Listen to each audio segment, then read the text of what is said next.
HCS की तैयारी के लिए किताबों की एक बिल्कुल साफ और स्ट्रेटेजिक लिस्ट कैसे बनाएं?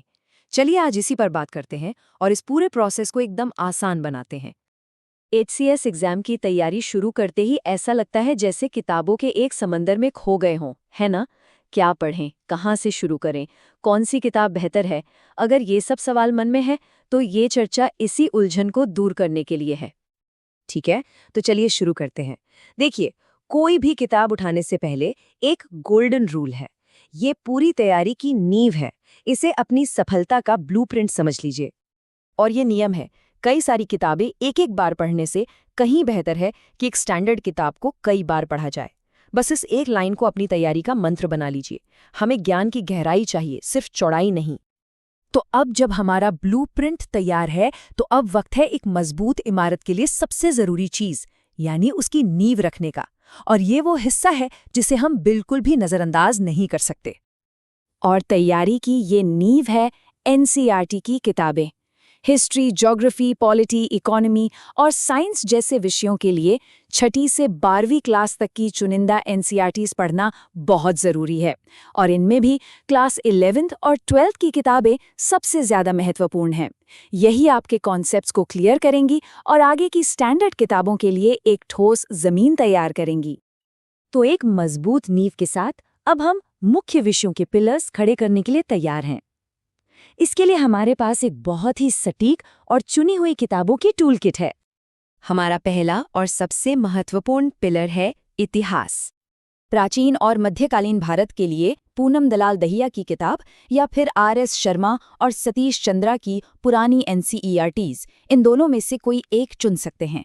लेकिन जब बात आती है आधुनिक भारत की, तो राजीव अहीर की स्पेक्ट्रम पब्लिकेशन वाली किताब वो तो पढ़नी ही पढ़नी है। चलिए अब चलते हैं अपने अगले पिलर पर, जो है भूगोल यानी ज्योग्राफी। इस सब्जेक्ट के लिए भी 11th और 12th क्लास की एनसीईआरटीज ही आपकी नींव का काम करेंगी। फिजिकल ज्योग्राफी की गहरी समझ के लिए जीसी लियोंग की किताब बहुत अच्छी है। और हाँ, एक ऑक्सफोर्ड स्टूडेंट एटलस तो हमेशा साथ रखना ही है, क्योंकि मैप वर्क के बिना ज्योग्राफी अधूरी है। अब आते हैं एक ऐसे विषय पर जिसके लिए हमारी रणनीति एकदम क्रिस्टल क्लियर और फोकस्ड होगी। बात करते हैं भारतीय राजव्यवस्था की। इस विषय के लिए 10 अलग-अलग सोर्सेज में भटकने की कोई जरूरत नहीं है। इसके लिए एक ही समाधान है जो सब कुछ कवर करता है, और वो है एम लक्ष्मीकांत की इंडियन पॉलिटी। बस ये एक किताब शुरू से आखिर तक बार बार जितनी बार हो सके पढ़नी है। ये प्रीलिम्स और मेंस दोनों के लिए काफी है। इस सब्जेक्ट के लिए ये बाइबल की तरह है। हमारा अगला जरूरी पिलर है भारतीय अर्थव्यवस्था। इसे समझने के लिए हमें एक मल्टी डायमेंशनल अप्रोच अपनाना होगा। सबसे पहले कॉन्सेप्ट्स क्लियर करने के लिए 11th क्लास की एनसीईआरटी पढ़नी है। इसके बाद रेफरेंस के लिए संजीव वर्मा या रमेश सिंह में से कोई एक किताब चुन सकते हैं।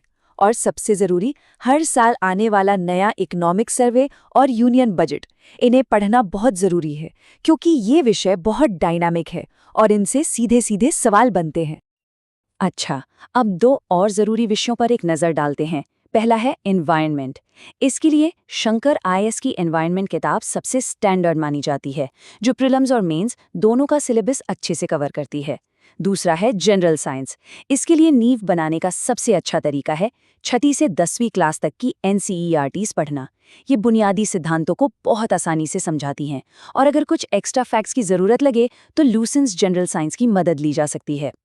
तो अब तक हमने मुख्य विषयों को तो कवर कर लिया, लेकिन परीक्षा में असली बढ़त वो हिस्से दिलाते हैं जिन पर अक्सर कम ध्यान दिया जाता है। ये हैं असली गेम चेंजर्स। हरियाणा के सामान्य ज्ञान के लिए अरिहंत की नो योर स्टेट हरियाणा और हरियाणा का नया इकोनॉमिक सर्वे बहुत ज़रूरी हैं। और साथ ही करंट अफेयर्स के लिए रोज़ाना द हिंदू या इंडियन एक्सप्रेस जैसा एक अखबार और कोई भी एक स्टैंडर्ड मंथली मैगजीन पढ़ना आदत में शामिल कर लेना है।